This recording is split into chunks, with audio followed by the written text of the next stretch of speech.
welcome back to my channel, Mildly Overplanted. This is going to be, I guess, episode 3. There's an episode to my gardening. Anyways, today I wanted to talk to you a little bit about pest control and things I've been dealing with in the garden. I've actually had a decent amount of different things.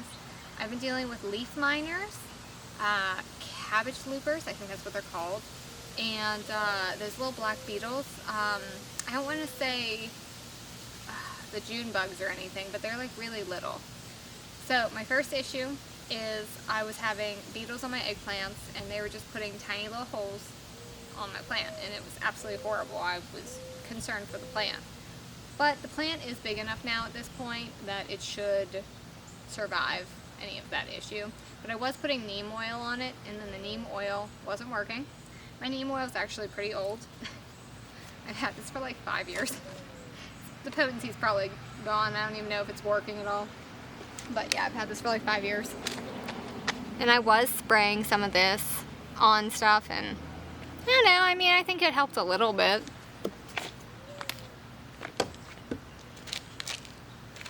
Okay, so the neem oil, I mean, it does what it can, of course. Again, I'm trying to keep this as organic gardening, like as close to that as possible. I'm really trying not to put any harsh chemicals, things like that, on my plants.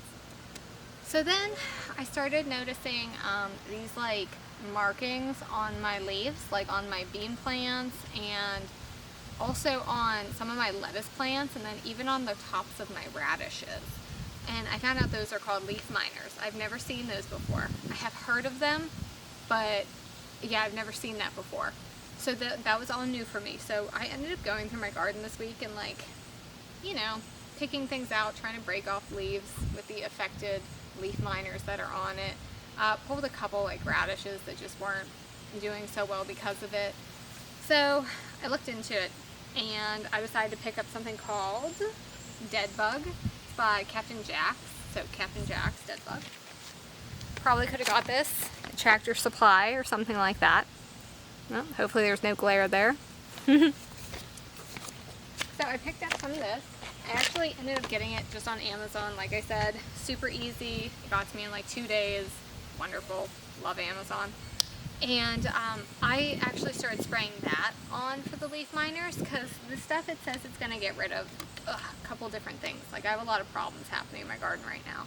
So this one says it kills bagworms, borers, beetles, caterpillars, moths, cabbage loopers, I think that's what they're called, the leaf miner, spider mites, caterpillars, etc.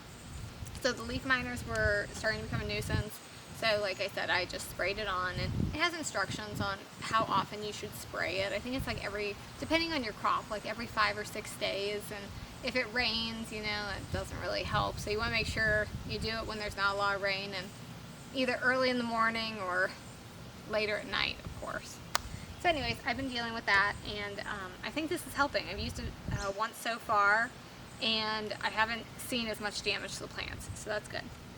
Now, the main reason I actually ended up buying this is because for the first time I dealt with a pest that I'm not familiar with, and it was the cabbage worms.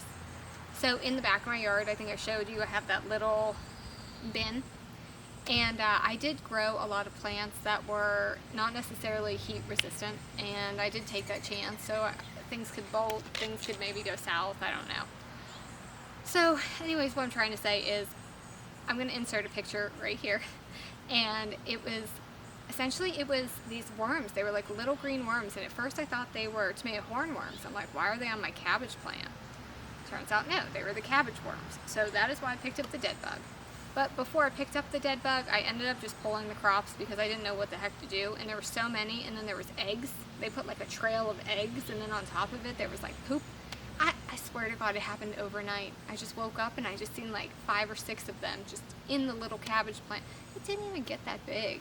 So I'm a little intimidated now because I am planning on growing Brussels sprouts. I just planted some seeds in the garden, 2 plants specifically, and I'm praying that I don't get the cabbage worms. So we'll see how that goes.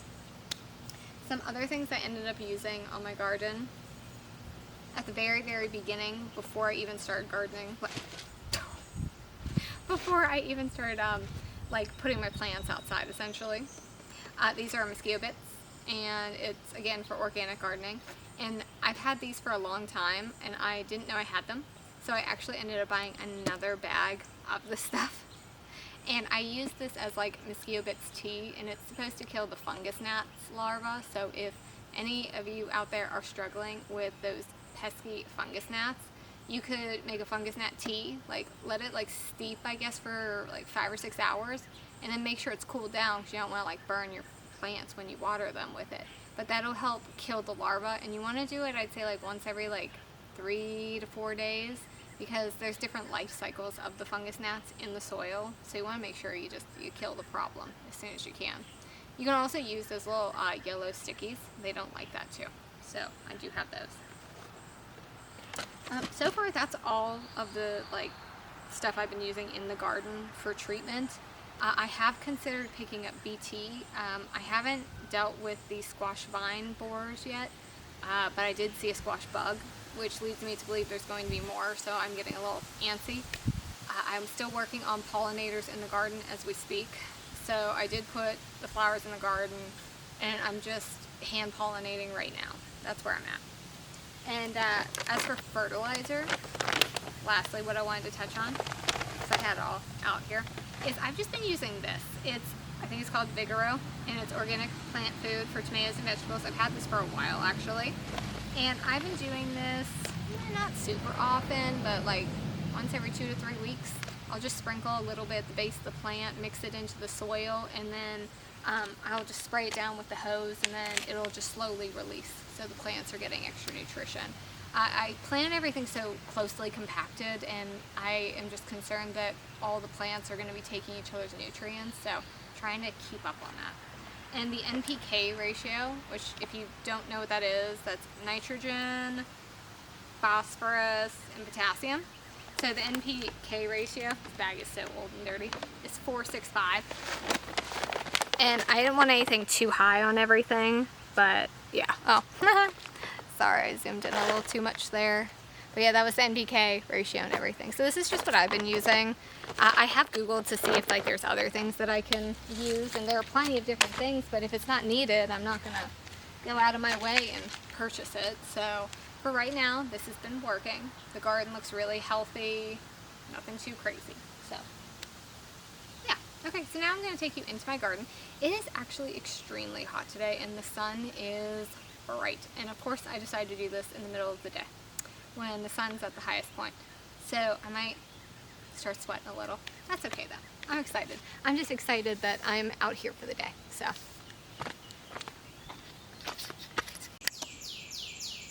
okay, so now let's go into the garden. We'll see if I can handle the sun. Otherwise, I got my handy dandy sunglasses. Alright, so just a little bit of things that I ended up changing around here is I installed a few of the stakes for the pepper plants, and I ended up making a video, which at some point I'll probably end up posting it in this video. And long story short, I didn't do a good job filming, and I cut off my whole head.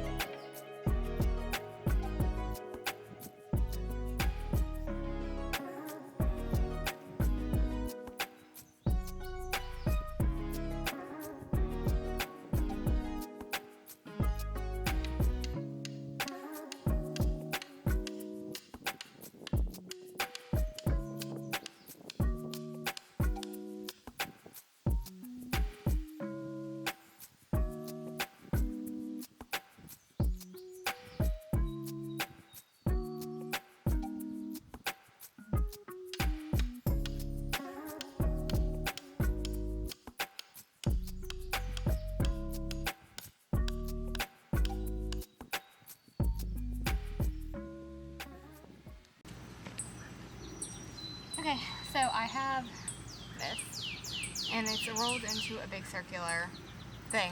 I don't know how to explain it. It's all Velcro. I bought this, I don't know, at some sort of tractor supply store years ago, like 5 years ago, and I kept it in my little gardening bin. And it essentially, I cut pieces off as needed, depending on how long you need them. So, just like this, and they stick together really well. I wanted something soft that wouldn't damage the plant. So after I stake things, I like to keep an eye on as the plant grows, and then I like to just put the Velcro ties around. I saw these tomato clips on TikTok shop. Thought that was really cool, and I ended up buying them, but they're too small for how big the stakes are, so unless I'm just trying to like clip a leaf together, they're not going to work for me. So these are very good. Love it.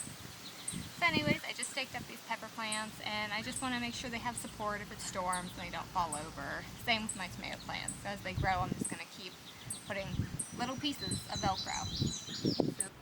So anyways, I ended up ordering a couple more seeds because why not? I mean, my channel's mildly overplanted for a reason, and I want to see this garden get pretty crazy. So just a little view of behind me right now. Got all the tomato plants are really starting to come up, looking really good. And then the zucchini, I ended up having to tie up a little bit. They were really choking out one of my tomato plants. And then going back here, everything seems to be doing really well. All of my butternut squash, spaghetti squash, even the watermelon is looking fantastic back there. Cucumbers, I actually think I ended up getting one to pollinate. Not from a bee, sadly. I think this was hand pollination. It looks like it's getting pretty big, so I'm so excited about that. And I decided to plant more cucumbers. So I have 8 plants right now. So they're everywhere. I decided to kind of do it in like succession. I just wanted to have a whole bunch of them. I just thought that'd be like the best way to go personally. So yeah, like I said, I was really struggling with pollinators in my garden. So what I ended up doing was doing a lot of hand pollination. So these zucchini plants behind me, they have just exploded. It's awesome. I'm so excited.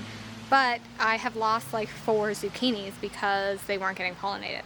So I have my first zucchini, which I'm super excited about, and it could be picked honestly probably today if I wanted. It's a little bit small. I don't want it to get too big because then it's going to be like bland and tasteless. So I'm just going to walk over here and show you guys. Like, it's a mess over here. I know. But it's a beautiful mess. So like I said, a ton of male flowers on this one right here, but I ended up losing some fruit. Like there's some down here that are starting to like come out, which is exciting. Oh, there's a zucchini in there. I really hope that got pollinated this morning. You can kind of see it tucked in there. I might have missed that one. And then the one that I have been really watching like crazy is this one. And you can see him down there. He's like pretty long. So honestly, he could be picked. Oh, must have bent this arm. But yeah, there's a couple on there. So I know I'm going to get zucchini, but it's been a lot of hand pollinating. So.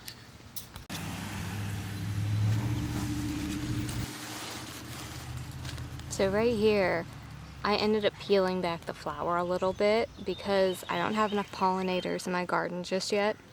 And it looks like, I think it's called the stamen, if I recall. I might have to look that up. But I took one of the male flowers, which obviously doesn't have a fruit on it, and I took the outer layer in and did some self-pollination. I don't know if I made it in time. We'll see. I can see the yellow pollen on it, but the one down here was actually still yellow. So I did self-pollinate that one too. And then I ended up tying the zucchini back. I don't know if you can see these strings that I put right here. It was like suffocating this cherry tomato plant that I have over here. So I ended up strapping some leaves back over here too and just tying it just so this could get a little bit more sun, because I feel like the growth has been stunted compared to the one over here. But not by much, but just a little bit. Okay. Well, for the moment, I am definitely keeping these sunglasses on because it is much needed right now because the sun is just blazing down. But I just wanted to sit down and show you. So behind me, I had this trellis, and I have the cranberry beans like right down there. And then behind it, I have those flowers that are starting to come up. They're like 5-6 inches tall now, so soon they're going to start coming up the trellis, which is wonderful. And I was wondering, I'm concerned that my bean plants are really small, like my actual just regular Kalima beans. So I am starting to get a few, which is wonderful, but I want more. So I ended up ordering more bean seeds, because why not? So I ended up ordering some derby beans, which I planted on the side over here. So these are the derby beans. So excited. But then I was like a little bit sad that I don't have anything trellising behind me that's a bean, because I wanted that whole thing to be filled with different types of beans. So I saw this one. It's called a rattlesnake pole bean, again by Baker's Creek and Heirloom Seeds. So I ended up planting a couple of these back here, right behind everything. So I feel like they'll actually do pretty well, because I did look to see like if this plant would be compatible. And since there's a bush bean in the front, I think it's going to do pretty well. Then I also ended up ordering some dragon's tongue beans, which I thought were really cool, really pretty looking. And I ended up actually planting those in a different spot. So let me show you. So the dragon's tongue I just put right here, and I literally just planted it yesterday, so it's really nothing crazy.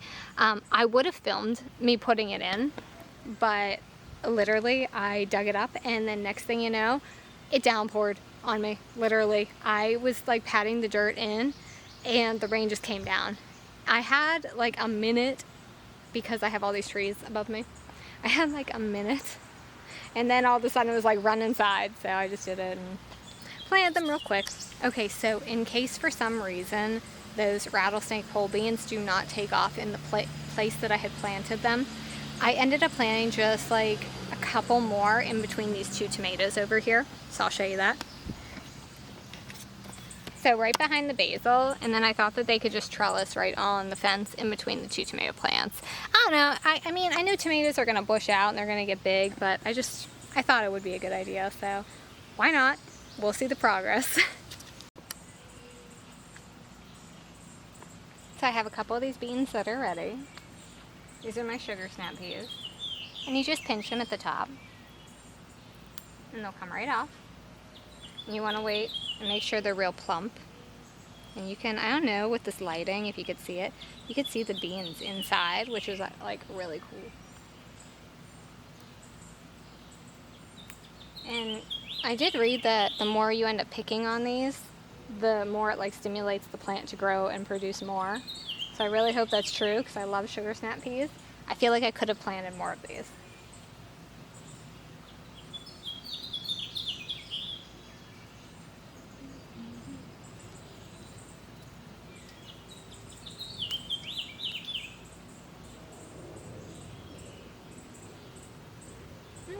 I want that one to be longer. You see just a couple of them. With my harvest from the other day. And I'm just going to check my beans real quick just to see. Like, I have a ton right now. I have like 5 on this plant, but they're just really skinny, so I just want maybe just a little bit more time. You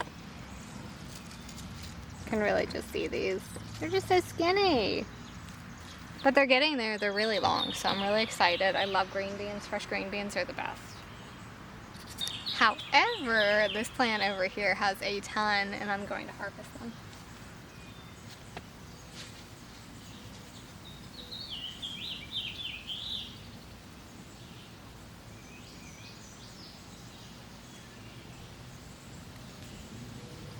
Okay, it's not really a ton, but there's 3. I was hoping by the end of the week I'll have enough beans to like make dinner and have like a green bean side, but we'll see. So now we're just gonna go to the back real quick and just do a little checkup on some of the plants I have back here. So I told you guys that I was dealing with cabbage worms, and I think I inserted the photo, hopefully. So they were just all over the cabbage plant, so I ended up just like picking it out, getting rid of it, and then I started fresh. I planted new seeds. Ended up planting more kale, since it's gonna start to cool down. Maybe not right now, but we'll see if that was a good idea. I know kale does better in like the cold weather. So anywho, I'm just going to flip my camera around. some of my lettuce is still growing. It's still looking pretty good, pretty safe. I don't see any leaf miners or anything on it. I don't see any bad signs of things. This was technically the cabbage, but I don't know. We'll see if it gets any bigger. Oh, it does look like the kale is sprouting. Look at it. You can just see it all. They're all coming up. That's so exciting. And then I ended up planting a couple more carrots. I don't know if, well, I guess they are germinating because look, that's a sprout right there. I think from now on, I might not try to do the board because for some reason, germination is working out way better this way for me, which is just crazy because I hear all these different farmers and other YouTubers and other gardeners, and they're all telling me put a board on them till they germinate, keep the soil moist. But I'm in the back. I'm surrounded by a ton of different like trees and privacy trees and whatever. But there's a ton of sun that does get back here, which is perfect for things like lettuce and stuff. So I don't know, maybe it's just where I'm planting it. I'm just gonna have to remember that for the future. For now though, these carrots look really good. What is that? What is that? Oh, it's just an ant. Okay, the leaf just crawled over. I was like, what is on that? So yeah, the carrots are coming up nicely. I really hope that everything I've done is working correctly, and I hope when it's time to pull them, that's not just like nothing. Alright, so this was pretty good. I feel like we covered a lot of different things. I covered the things that I was using in my garden, things to help me with the pests that I'm currently dealing with. I even got to show you a couple of the pests that I've been dealing with. Stupid cabbage loopers. Never seen those before. I really thought they were tomato hornworms, which by the way I've been checking my garden daily for, which I've been very fortunate. Knock on wood. Don't want to deal with those in the future. So I'm just glad I got all this stuff to help. I'll let you know if I end up investing in the BT with the vine borers and all of that.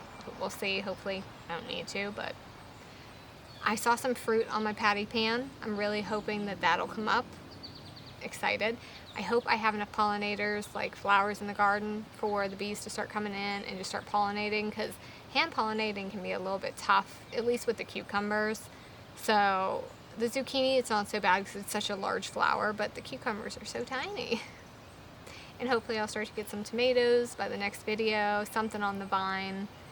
So anyways, I look forward to the next video, and I hope you guys are still enjoying following my videos and listening to me talk. Okay, well anyways, until next time, I hope y'all had a wonderful 4th, and see you next time.